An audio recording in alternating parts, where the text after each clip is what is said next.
সমাজে প্রত্যেকটা মানুষ টাকাওয়ালা হতে চায়, সম্মানিত হতে চায়, বাড়ির মালিক হতে চায়, গাড়ির মালিক হতে চায়।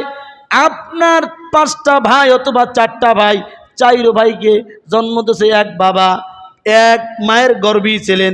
এক ভাই কোটিপতি হয়ে গেছে, আর এক ভাই কোনো রকম দিন আনে দিন খায়। কতক্ষণ? তাহলে যেই ভাই কোটিপতি হয়ে গেছে, ওই ব্যক্তিও কোটিপতি হওয়ার জন্য চেষ্টা করছে, আর এক ভাই দিন আনে দিন খায়, তারও কিন্তু চেষ্টা অব্যাহত আছে। আমিও ভাইয়ের মতো বাড়িওয়ালা হব, কিন্তু হতে পারে নাই। কারণ কি? আল্লাহ দান করে নাই। কথা বলেন ঠিক কিনা? 4 জন সন্তান হয়েছে, বাবা মা 4 জন সন্তান কি পড়াবার জন্য চেষ্টা করছে? কতক্ষণ? একজন হয়ে গেছে ডাক্তার, একজন হয়ে গেছে ইঞ্জিনিয়ার। যেইটার পিছনে বেশি চেষ্টা করছে ওইটা হয়েছে গ্রামের কৃষক। কথা কয় না ঠিক কিনা?